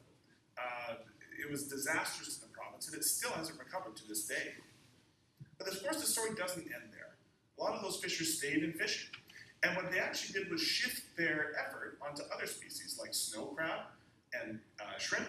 And what actually happened is the fishery became more valuable. The landed values actually gone up, while the catch went way down. So they started getting into these more higher-end products this way. I've got some bad news. Shrimp has essentially collapsed as well. And this is a graph showing the stock assessments over time for one area, but it's a very similar story in all the areas. And so back in, and when there is a decrease in biomass, of course, there has to be a cut to the quota. And so back in April 2017, this happened. So this is a group of fishermen that actually stormed the Fisheries and Oceans Canada offices, broke a window, stormed the building. There was about 50 or so of them. And they demanded to speak with senior management, and they were calling the names of individual scientists that did shrimp stock assessments. This was the chilling part. Everyone can demonstrate, that's fine, even in a disruptive way, I'm okay with that. But they were calling the names of scientists because they believed that what was happening here was the stock was being misrepresented by those folks in Ottawa. I'd like to zoom in on something here. Record catch rates, 2015 to 2016. This is one of the things you heard a lot during this protest. So this is the sign sort of blown up a bit. If you put that up against the actual catch rates, it was one of the lowest years for catch in many, many years. So this debate that we're having is really fundamentally detached from reality in terms of what's available to be caught and even what is being caught. They occupied the offices of DFO and they stayed there until they got a meeting with the senior managers. And they actually got this letter printed out. The only thing that you need to really worry about is the sentence on the right. Concerns related to the Northern Shrimp assessment will be communicated to DFO science. It's not a commitment to really do anything, but it's an acknowledgement that the thing they were mad about was that they didn't believe that the assessment was done right. So they're going to tell the scientists how to fix their assessment based on what the fishers are telling them. And so I want to leave you with a thought before I shift gears a little bit. Many fishers simply do not believe DFO numbers. So let's go back to Northern Cod. Of course, the story didn't end there. So this is the stock assessments until somewhat recent history. And what you'll see is the bars start to go up a little bit. And just for context, where we're at recently, there's about 6,100 people that are employed primarily in the fishery. But I want to put in your mind, I don't want to vilify fishers here. So if you think about why the fishers believe what they do, let's have a look at some of the messaging that's in major media about the state of the fishery in Newfoundland and Labrador. And here's some headlines that all came out during that period of that little bit of growth there in the cod stock. So 20 years later, cod recovery off Newfoundland finally evident. That's the rate of increase, very small, but that was the headline. How Newfoundland is grappling with the return of cod fishing. Newfoundland's northern cod making a comeback, prompting calls for expanded fishery. Newfoundland cod stocks improving, but recovery still years away. The news is good. Northern cod stocks slowly increasing. Cod stocks on the South Coast, okay, but not great. The cod are coming back, and there's so many of them that they're eating all the shrimp. This prompted a call from a politician to cull cod. What if the cod came back? The push to reinvent the fishery. Can cod come back, keep the Canadian fishery afloat? So they're seeing these headlines that are all very contradictory and very confusing in what they're saying. And to make things even weirder, the Marine Stewardship Council actually certified a fishery for Northern Cod. It's the 3PS fishery, so it's on the bottom of Newfoundland.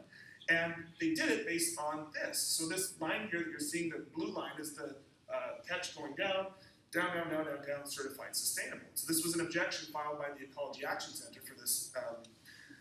And so to a person on the street, and they see this headline that is, but this is endorsed by a stewardship group, right? It's very, very confusing. Shortly after, the fleet actually had to suspend that certification because it was so clear that they weren't going to be able to maintain it, so they voluntarily withdrew. Here's 3 headlines that just sort of capture the change in spirit over the last few years. So this is a paper in CJFAS, Northern Cod Comeback. 2 years later, cod stocks, please don't derail cod's comeback in Canada. This is the same authors. Canadian cod comeback derailed. So this is where we're at now. I'll put it in a graph. This is DFO's most recent stock assessment. A bit of recovery and back down it goes. I've shown just 2 examples, but broadly speaking, Canadian fisheries are at very low abundance. This is probably the most comprehensive document that gives a full view of Canadian fisheries by Julian Baum and Susanna Fuller. And they used access to information, they used personal connections, they used published information, and they did this massive accounting effort where they basically pulled together all the stock assessments for all the stocks in Canada. And they found that since 1970, the biomass of Canadian marine stocks has declined 55%, and only 24% of Canada's marine fish and invertebrate stocks can confidently be considered healthy. So there's a real problem in the oceans. And this is where we're going to start to shift to my opinion here. So by abundance, Canadian fish stocks are largely depressed. And my opinion is that the fact that this isn't really part of the cultural consciousness is, I think, at least partially caused by inaccessibility.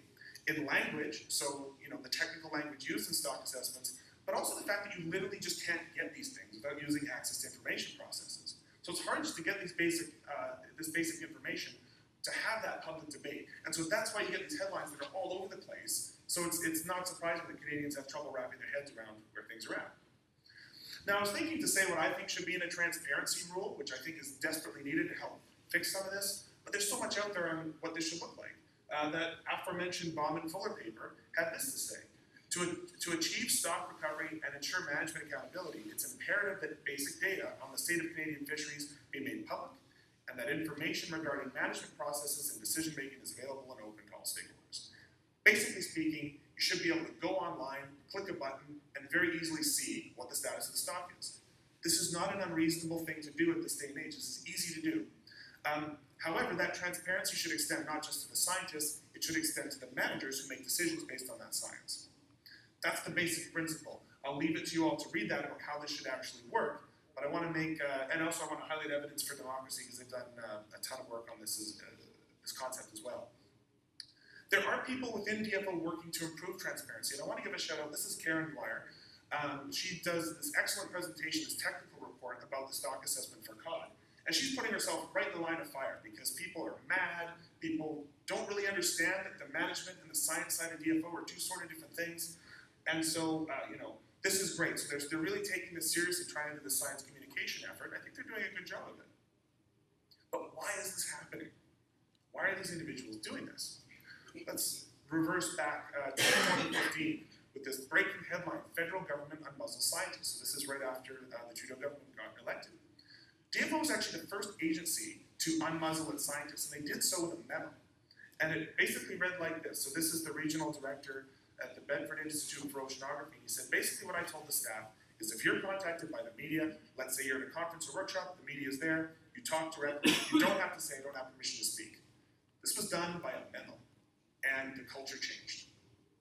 It's not all the way done, but the wheels were in motion at that point.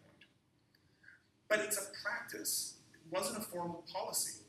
And while there have been innovations, things like the collective agreement enshrining some form of protection for this, what can be given can also be taken away. And I warn everybody, and I think we all know this, but I think it's worth looking at the data on this, that there is a constituency for anti-conservation. And the evidence that I'm presenting here for that is two papers, one in the United States. The headline of the paper was 9 in 10 Americans support the Endangered Species Act, but it's also true that means 1 in 10 don't.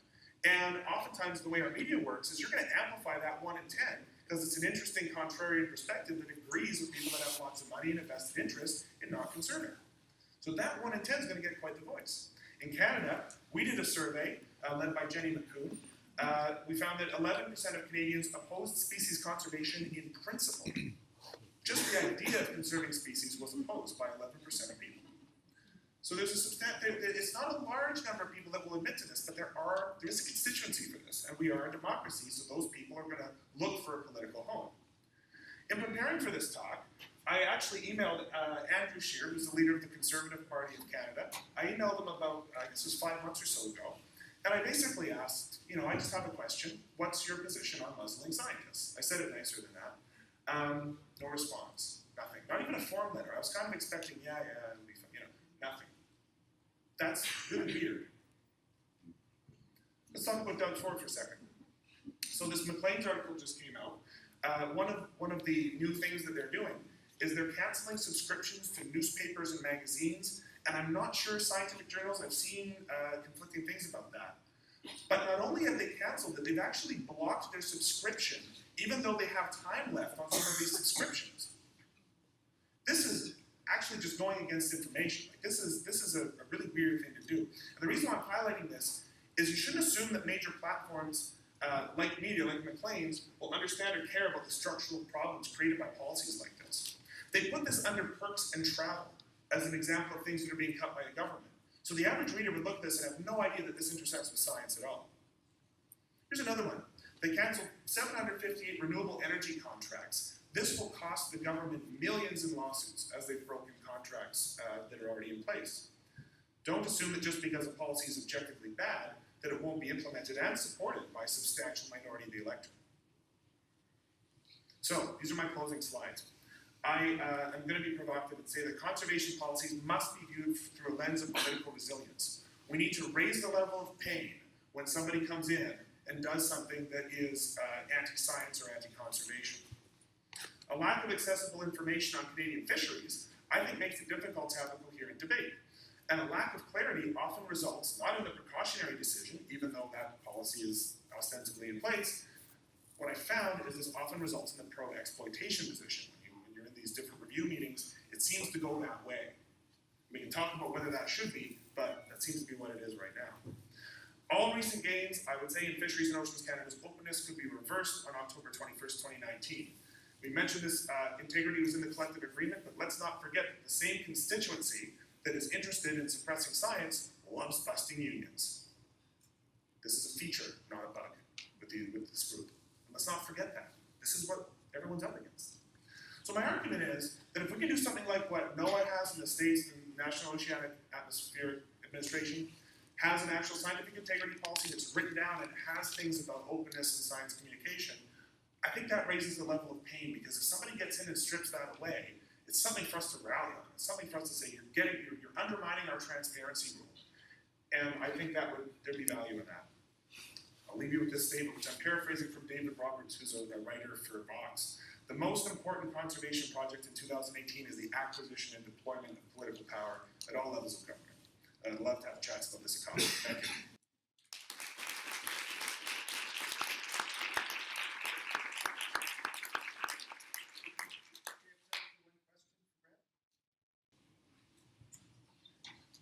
One in the back over there. So there's our responsibility as scientists to clearly communicate the message of our research to the media. But for all sorts of good reasons, there's journalistic independence, and then how much of the onus do you think is on the journalists to pay attention to working against the pressure for sensational headlines that make it seem so simple, or that make it seem like there's more hope than there actually is? You know, I actually don't think the journalists are the problem in the case of the cod fishery. Because we as scientists are the ones saying, look, there's a comeback.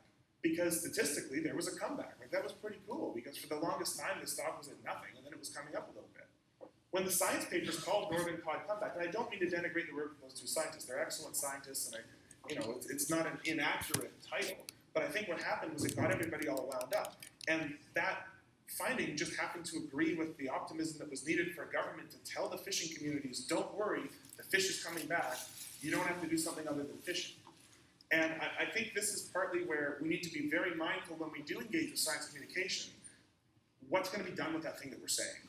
Because even if something is true scientifically, it could be used for a purpose, and it could fit a narrative. And we just have to be, I think, a little bit mindful of where that's going.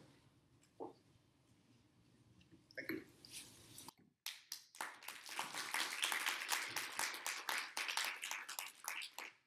Our last speaker is Jeremy Kerr of the University of Ottawa, and after that we'll have 15 minutes for discussion.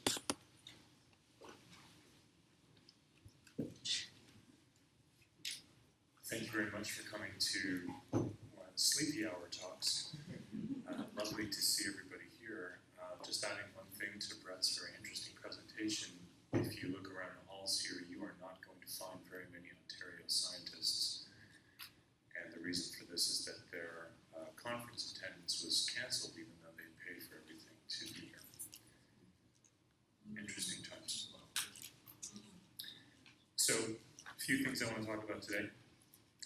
A little context on Canada. I'll do this really quickly because we've heard about Canada a few different times, so I'll just try to skim through the bits where I'm repeating what everybody else has been saying, and obviously we might have spent a bit more time coordinating, but it's fine.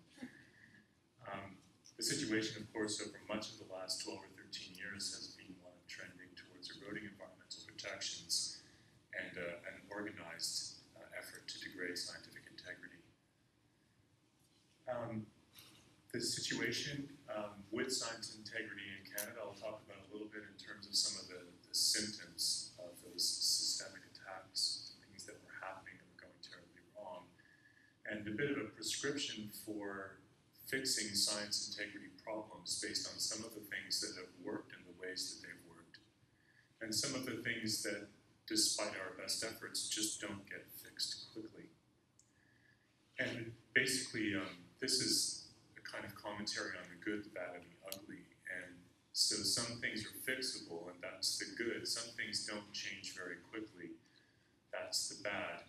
And the ugly is that some things, once broken, cannot be restored, short of simply reconstructing something entirely new. And that's decidedly ugly, as is that picture of Clint Eastwood. So, in 2011, majority Conservative government, of course, was elected. We had several years in advance of this of Conservative governments, but a very weird and kind of gross little minority situation where they were propped up by the NDP. And And they didn't do as much harm in that time as they might have, and they probably seemed even almost reasonable to many Canadians, although by far from all of us. But in 2011, all of that stuff went out the door, and they were essentially unleashed. And boy, did they go to town. They went to work right away on doing a whole bunch of things, among them things like, eliminating the long-form census so we wouldn't have information on what was going on in terms of demographics and economics in Canada in that sort of fundamental way. They replaced it with a different kind of census that cost more and provided data that are now viewed as completely worthless. They obliterated the Fisheries Act, they destroyed the Navigable Protections Water Act, Canadian Environmental Assessment Act. They withdrew from Kyoto, and then they set their gun sights on Canada's endangered species legislation, the Species at Risk Act. And during this time, we saw all kinds of really weird things that were just not familiar to us in this country, including vindictive attacks by ministers of the Crown on segments of the Canadian population. So anybody who expressed support for the belief that maybe climate change was real, for example, could come in for a really good drubbing from the Minister of Environment, describing such people as terrorists. It was a really interesting time. Closing libraries, we've heard about this in several different ways. I don't remember the exact proportion, something like 11 of 13 or 7 of 9 of the regional libraries at DFO were closed. A lot of primary data is believed to have been lost at this point, and for various reasons having to do with the Byzantine nature of the public service, we actually don't know what was lost, and we can never find out. We will literally never, ever know what we lost in a precise sort of way, because that information is simply unreachable, and it's possible that it's actually just not even there. Just started throwing stuff out. Muzzling policies, of course, were systemic, and this was the kind of thin edge of the wedge. A lot of scientists lost their jobs, a lot of facilities were shut down, and this went on and on. The litany of really awful shit is a lengthy list. These changes were not surprising. I think for many of us who had, non-average antenna for which ways the wind would blow with a government led by a guy like Stephen Harper, we knew perfectly well what this guy was all about. He wasn't subtle about being a kind of control freak and not really valuing evidence and being exceptionally ideological. There was a lot of, over the course of this one majority mandate from the Conservatives, there was a lot of public, especially scientific observation. One of the things that opposition, one of the things that we got used to over this time was that ministers of the Crown sort of stopped being the responsible authority in many instances and simply started parroting talking points all the time. It was just ludicrous. You could ask them the most basic questions, and they would respond with these bizarro talking points that had been crafted by the PMO. So they were basically just doing propaganda work all of the time. And most sort of mainstream media were actually increasingly kind of stifled by these efforts. They were just, the press gallery was a sort of semi-functional thing in Parliament. And the reality was that all of this is an early lesson in gaslighting and a re-emergence of propaganda as a form of communication. And it was alarmingly for us in the Canadian context that this was happening. And for those of you who don't know what gaslighting is, it's overwriting your lived experience with an alternative version of the facts. And we all know what alternative facts are otherwise known as. So, among the various things that happened in terms of science integrity, federal researchers, of course, were ordered to avoid communicating about their work in public. Scientific meetings, they were also often prevented from attending. This became a very organized and public service-wide issue. And there's various ways in which that was done. And if you could actually attend scientific conferences, you got trailed around quite a lot of the time, like the IPY meetings, International Polar Year meetings, by media miners who would literally sit there and watch you while you were talking to make sure that you said nothing that wasn't previously approved, which meant that Canadian scientists spent a lot of time conveying pablum at science meetings instead of speaking very clearly about the content of their research. And of course, media communications ended up just going down the toilet. So we would have 2-3 week long delays before scientists could answer very simple questions. And we started even running into instances where the public service here in Canada, the communications minders, were attempting to suppress and force American researchers at agencies like NASA to sign on to non-disclosure agreements in their research because part of the work was done in Canada.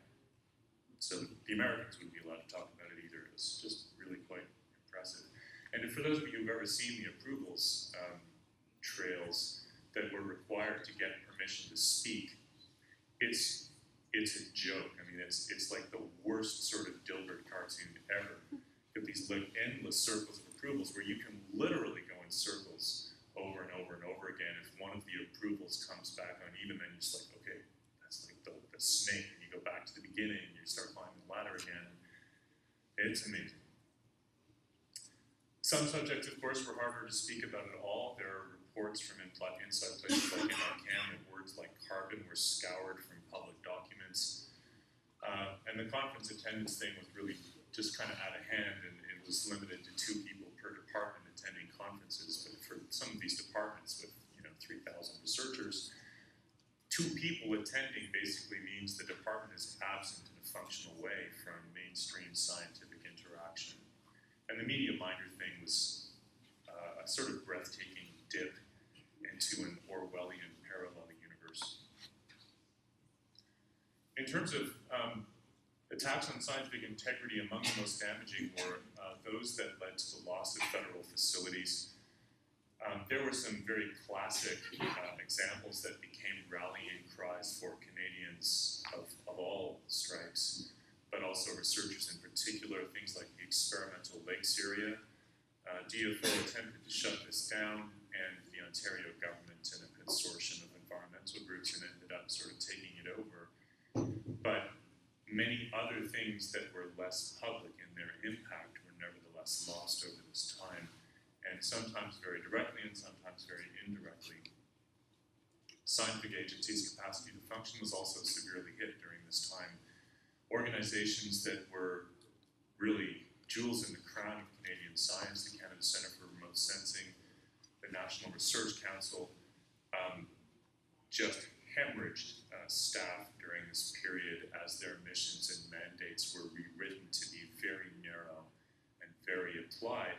And this was terrible for these institutions and really great for universities like mine, because we got people coming from the National Research Council basically like seeking science shelter, and we're happy to provide it. I mean, this has got one person at U of O who's quite likely to win a Nobel Prize one day, and he came straight out of the National Research Council, fleeing this bizarre morale smothering sort of situation where he was being told that what he was really going to have to do was be a concierge service for industry rather than leading research that could transform Canadian society. Now, that's a second form of attack on science integrity. Here's a third form, and this is a little different. It's not just the loss of personnel, not just the shuttering of scientific facilities.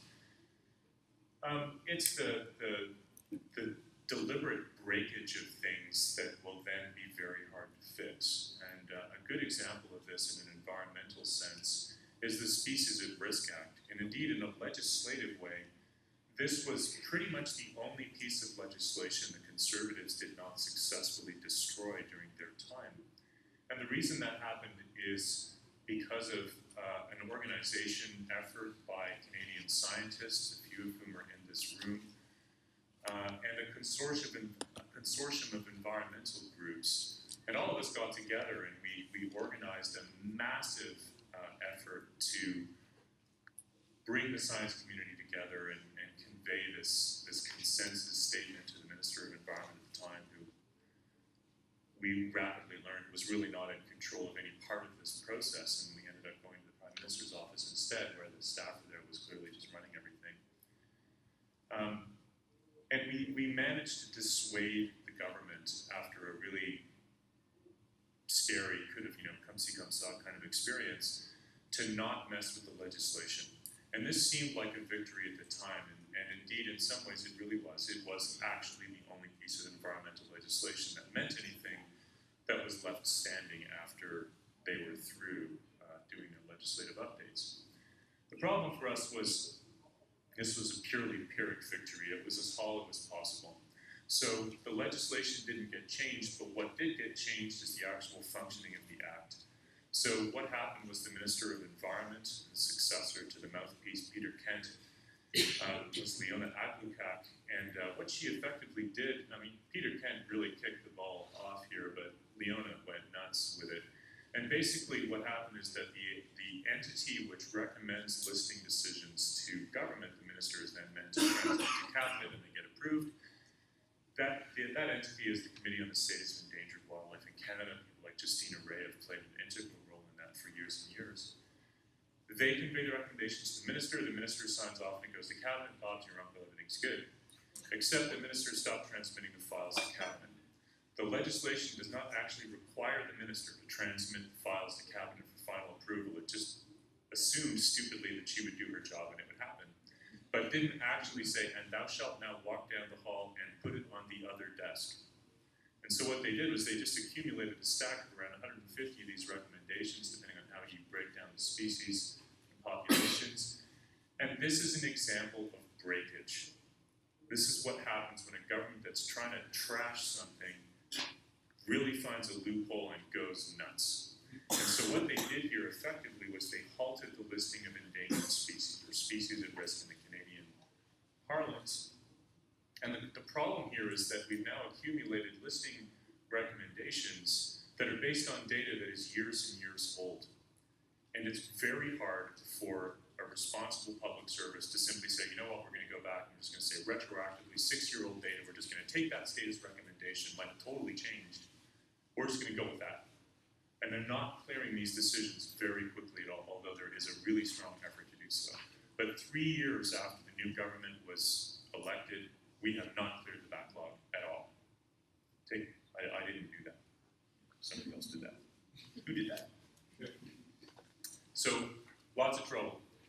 Now, what I want to talk about is the recovery. And this is actually the most important part, and at times I talk a little wrong because I get all enthusiastic about trashing conservatives. So, here's what I got. The new rules on integrity and science integrity have worked. They have worked. They have played a seriously important role in changing the tune away from this nasty sort of suppression of scientific information under the previous government. But there were some problems to this. So there were 2 things the federal government did, this new government, right after they were elected. The first one was like 1-2, first cabinet meeting, the first thing they did. Restore the long-form census, first act. Second, like in the second sentence of what they were going to do, and we are now done with muzzling. This was a publicly stated commitment and an order issued to the public service. Went out the very first day. Didn't work. It didn't work. I mean, we thought it would work. Everybody thought it would work, but it didn't work.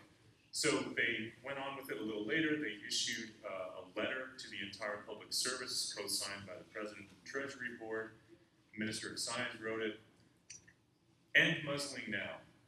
Sort of made some progress on this, but it still didn't totally take it in parallel to all of this long-standing negotiations to enshrine science integrity in the collective agreement, and more work is underway, and we know we have a long way to go.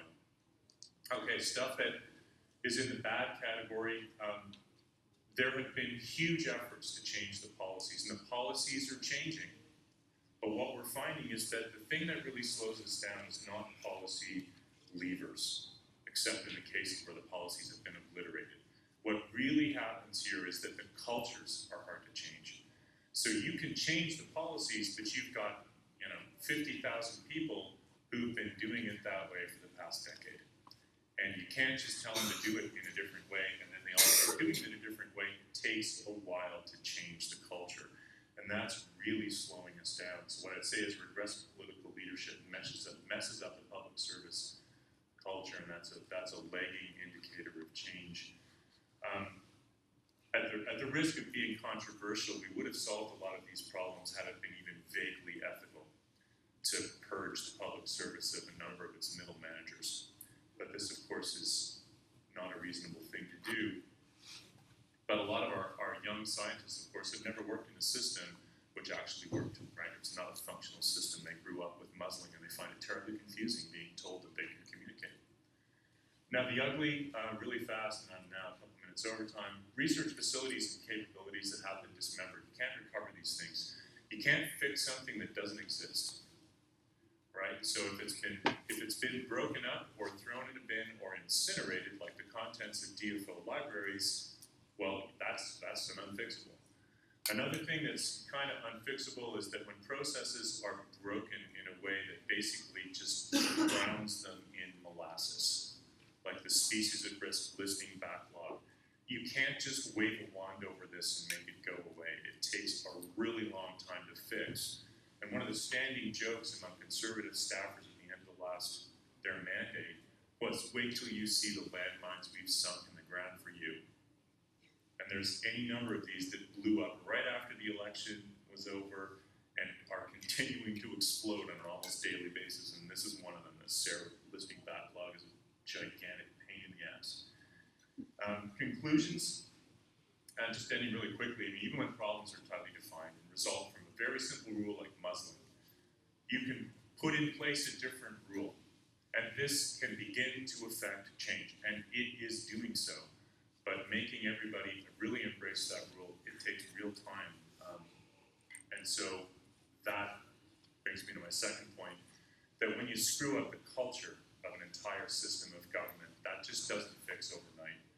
And that's something that people thinking about recovery in the United States might want to bear in mind. Protecting the culture is maybe one of the most important things you can do. Some kinds of policies, of course, in terms of the ugly part here, some kinds of policies just do not permit rapid recovery. So you can recommend ways that makes repair jobs very, very slow. And some things, of course, are irreparable. When you break something and there's nothing left, then there's no recovering from that at all. So what I suggest is, in terms of thinking about ways forward in the United States, and as we continue to improve here, think about the good, the bad, and the ugly in terms of what you have to prioritize to hold on to and what you want to try to protect. Thank you.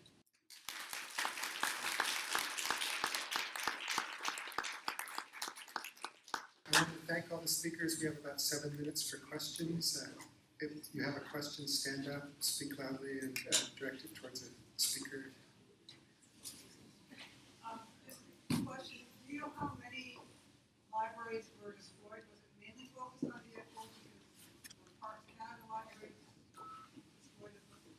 My understanding this was a DFO issue. I don't remember the exact number. It is available very easily online. So what happens is that a network of libraries across the country, and they consolidated, as they said, the library contents into, I think, 2 remaining libraries. I think it was 2 that were left over, and closed most regional ones, but I don't remember the exact proportion. In my mind, it's like 7 of 9, but I don't remember. But what we have is like these photographs of desperate research scientists bringing home these like wheelbarrows of reports and bins filled with the contents of these libraries, and it's a literally Orwellian book burning moment in Canada. It's a disgrace. And when I first saw that happen and read about that, I thought, oh, that happened to the EPA 5 years ago. The Bush administration started shuttering libraries, and Congress stepped in and stopped them from doing so. So the bad guys learn a lot from each other too across borders. And I will just add, I know that it did also happen at some Health Canada libraries as well, so it did extend a little bit beyond DFO, but I'm not sure, I don't recall any examples of Parks Canada. Agriculture Canada too, I think. Who needs information? And I do know some of the material actually was saved by a consulting firm in Winnipeg, I believe, who saw all this material in a dumpster and essentially brought a truck and went and took it all. So, yeah. That's a great group of talks. Thank you. So I'm curious, we've seen this rapid undermining of science in the US and in Canada over the last decade. That's happened really quickly. Surely there's ways that we can restore good science and good policy as fast. I'm really interested in your thoughts on how do we amplify the positive change we want to see.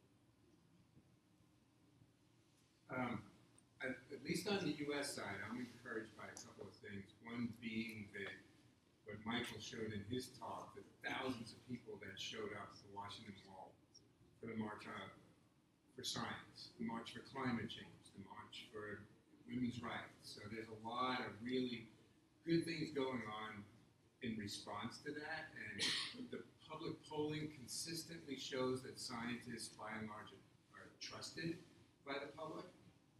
That's another important issue. You know, we're kind of in the age of facts don't matter, but I think they do matter. And I think scientists are increasingly standing up for the facts and are getting less bent out of shape about being advocates. And so I think we need to stand up more and just respond to this. Yeah, I'll just add on that too. I mean, for me, I've absolutely seen the culture of science change. You know, just over, it's been about 6 years since I finished my PhD, and the culture has come so far, even just that short period of time, where I think by and large the science community has realized that they absolutely have to step up and sort of be part of the public discourse in a way that we weren't previously. And part of the reason that is so important is that the polling, it's even stronger for Canada, I believe, than in the US. That in Canada, the public does view scientists as a more trustworthy source than politicians and even than the media. So the public really does listen when scientists speak, and we have to own that responsibility. If I may, I just want to give a shout out just for Katie specifically, because she used the passive voice in the scientific community coming around on this. And Katie has been one of the most relentless leaders in this field that has dragged us in this direction. And I just want to recognize that because she's very humble. I'm standing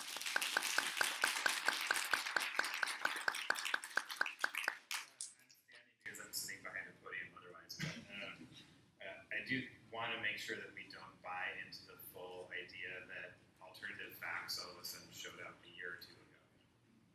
That people have always filtered information through the messengers that they trust,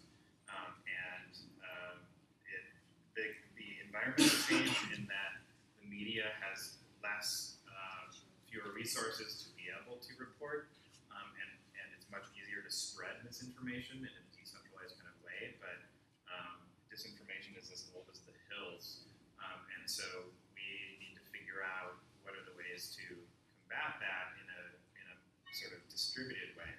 I also think that the last speaker was correct in that there are things that do lead to much more long-term damage, and when shutting down a lab and getting rid of all the equipment is much more difficult to restart than preventing scientists from traveling to conferences. And so what we're seeing in the US is a lot of agencies that are hit with budget challenges that are keeping the core, the body living and allowing the limbs to kind of atrophy for a little while, hoping that things will get better due to the work of the people outside.